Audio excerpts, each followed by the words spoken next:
Hi friends, good afternoon. எல்லோரும் நல்லா இருக்கீங்கன்னு நினைக்கிறேன். இன்றைக்கி மதியம் நம்ம வீட்டில் லஞ்சுக்கே நான் பூரியும் சன்னாவும் தான் பண்ணியிருக்காங்க.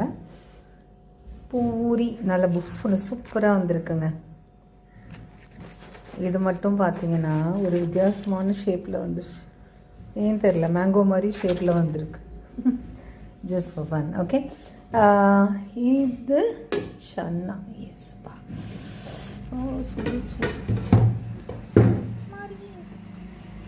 ஸோ பூரியும் டொமேட்டோ கிரேவியில் எல்லாமே வீட்டில் ஹோம் கிரவுண்ட் ஸ்பைசஸ் தாங்க.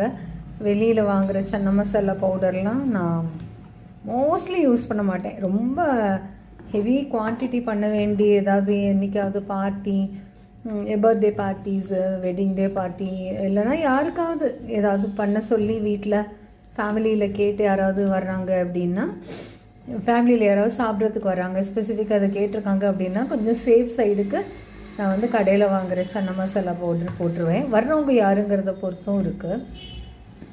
ஸோ இது நம்ம வீட்டில் நம்ம பண்ணின ஹோம் கிரவுண்ட் ஸ்பைசஸ் வச்சு தான் நான் செஞ்சுருக்கிறேன். ஹோல் ஸ்பைசஸ் தான் போட்டிருக்கேன். அது போக கொத்தமல்லி விதை, ஜீரகம், பெருஞ்சீரகம், இது மூணும் தான் பவுடர் பண்ணி போட்டிருக்கேன். மற்றது எல்லாமே ஹோல் கிரவுண்ட் ஸ்பைசஸ் தான். Onion, tomato, ginger garlic paste எல்லாமே வீட்டில் ஃப்ரெஷ் கிரவுண்டு. டொமேட்டோஸ் நிறைய அரைச்சி போட்டிருக்காங்க. டொமேட்டோஸும் ஒரு கைப்பிடி ரைஸினும் நான் எப்போவுமே போடுவாங்க, to bring that sweet and char note. அது எங்களுக்கு ரொம்ப பிடிக்கும்.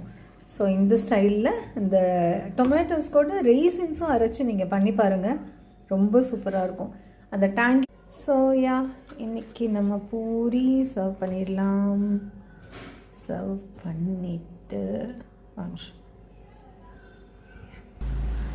எஸ், எங்கள் ஃபேமிலியிலே சிலவங்க கேட்பாங்க, அது எப்படி லன்ச் டைமில் ரைஸ் இல்லாமல் நீங்கள் எப்படி சாப்பிட்றீங்க? பூரி, சப்பாத்தி இதெல்லாம் லன்ச் டைமில் எப்படி சாப்பிட முடியும் அப்படிம்பாங்க. அப்படி இல்லைங்க, நாங்கள் அங்கே துபாயில் இருந்த சமயத்துலேயே இந்த பூரி, சப்பாத்தி, ரோட்டி, நான், அதுக்கப்புறமா தந்தூரி நான், இந்த மாதிரி விஷயங்கள், இந்த அரபிக் ப்ரெட்டு, கபூஸ் அப்படின்னு கிடைக்கும் அரபிக் ப்ரெட்டு, அது எல்லாமே ரொம்ப யம்மியாக இருக்குங்க. அண்ட் அதில் நமக்கு ரைஸில் இருக்கிற அளவுக்கு அதே அளவுக்கு கார்ப்ஸ் இருக்குது. ஸோ ரெக்ரெட்டே கிடையாதுங்க, நாங்கள் இந்த மாதிரி நல்லாவே பழகிட்டோம். ஸோ எங்களுக்கு இந்த மாதிரி டிஃபன்ஸ் இருந்தாலும் we are happy for lunch. But idli, dosa, இடியாப்பெல்லாம் பண்ணுறதில்ல. இந்த மாதிரி wheat based roti stuff, puri stuff இருந்ததுன்னா வி ஆர் மோர் தென் ஹாப்பிங்க. நீங்கள் எப்படின்னு சொல்லுங்கள். ஓகே, உங்களுக்கு பிடிச்சிருந்தா ஒரு லைக் கொடுங்க. Thank you so much. Have a wonderful day.